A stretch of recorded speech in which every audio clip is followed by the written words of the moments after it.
അച്ഛൻ്റെ ഉപദേശമൊക്കെ ചോദിക്കാറുണ്ടോ? അച്ഛനെ ആക്ച്വലി ഭയങ്കര ആസ് എ ഹ്യൂമൻ ബീങ് നമുക്ക് ഞങ്ങൾ ഭയങ്കര തമാശ അങ്ങോട്ടും ഇങ്ങോട്ടും കൊണേടികളും പരിപാടികളും ഒക്കെയാണ്. പക്ഷേ ലിറ്ററലി എനിക്ക് സെറ്റ് കഴിഞ്ഞ് പോരുമ്പോൾ നമുക്ക് ഫ്രണ്ട്സ് ഉണ്ടാവാറുണ്ട്, അനിയന്മാരുണ്ടാവാറുണ്ട്. പക്ഷെ ലിറ്ററലി ഒരു ചേട്ടൻ ഫീല് ആദ്യമായിട്ട് എനിക്ക് സിനിമയിൽ നിന്ന് കിട്ടുന്നത് അച്ചുവേട്ടനാണ്. കാരണം നമുക്ക് കുറേ കാര്യങ്ങളുണ്ട്. ഭയങ്കര ഗ്രൗണ്ടഡ് ആയിട്ട് നിൽക്കാൻ, ആൾക്കാരെ ട്രീറ്റ് ചെയ്യുന്നത്, നമുക്കൊരു ഒരു ഫുഡ് വാങ്ങിച്ചു തരുന്ന പോലും ചുമ്മാ വാങ്ങിച്ചു തരുന്നതല്ല, ഭയങ്കര സ്നേഹത്തോടെയാണ് വാങ്ങിച്ചു തരുന്നത്. ആണല്ലേ? വലിയോടത്ത് വെച്ചിട്ടല്ലേ? അല്ല, എനിക്കുണ്ടായത്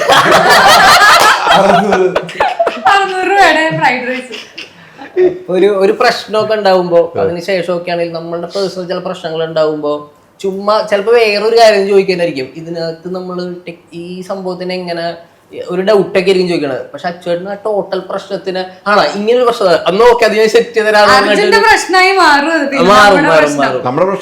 അർജുന്റെ പ്രശ്നമായി. പിന്നെ പുള്ളിക്കാരനെ ഇൻവോൾവ് ചെയ്ത് എല്ലാവരുടെ കാര്യത്തിലും, ഇപ്പം സംഘുന്റെ കാര്യത്തിൽ മാത്രമല്ല, നമ്മുടെ ഷൂട്ട് നടക്കുന്ന സമയത്ത് എല്ലാവരുടെ കാര്യത്തിലും ഇൻവോൾവ് ആയി എല്ലാരെയും സെറ്റാക്കുക, വൈബാക്കുക എന്നുള്ളതാണ് അർജുന്റെ മെയിൻ പരിപാടി. പക്ഷെ ഇവിടുത്തെ ഇന്നത്തെ ഇന്റർവ്യൂല് വൈബില്ലാതെ ഇരിക്കണം.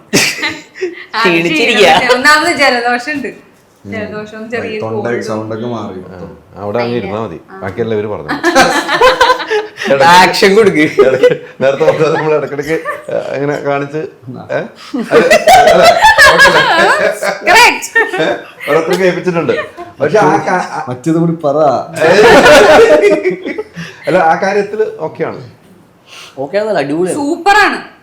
അത് നേരത്തെ തൊട്ട് അങ്ങനെ എന്തോ ഇക്കൊന്ന് വാങ്ങിച്ചു മേടിച്ചൊന്നുമില്ല.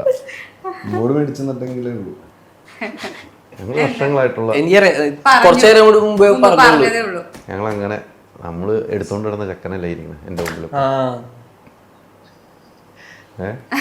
അപ്പൊ നമുക്കൊക്കെ അഭിമാനവും സന്തോഷമല്ലേ. ഒരിക്കലും അച്ചു സിനിമയിൽ വരുമെന്ന് പ്രതീക്ഷിച്ചില്ല ഞങ്ങൾ ആരും. ഒരിക്കലും ആ സിനിമ എന്നുള്ള ഒരു അഭിനയമോഹം എന്നുള്ള ഒരു സാധനമായിരുന്നതാണോ എനിക്കിപ്പോഴും ഓർക്കണം. ഓർക്കിട്ടെന്ന് സിനിമ കഴിഞ്ഞിട്ട് പോലും പിന്നെയും വേണ്ടെന്ന് പറഞ്ഞ ആളാണ് അല്ലേ? ചെറുതായിട്ട്. അതെ അതെ അതെ അതെ, അത് കഴിഞ്ഞിട്ടാണ്.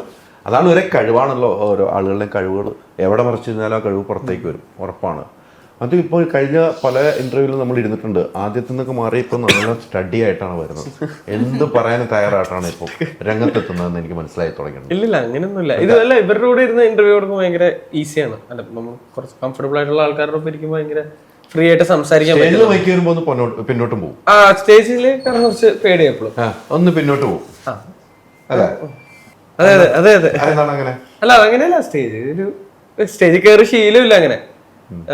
സ്കൂളിലൊക്കെ പഠിക്കുമ്പോഴൊക്കെ തന്നെ സ്റ്റേജ് കയറുക എന്ന് കുറച്ച് ബുദ്ധിമുട്ടാവും. ഗ്രൂപ്പൊക്കെ ആണെങ്കിൽ ഓക്കെയാണ്, പ്രശ്നമല്ല.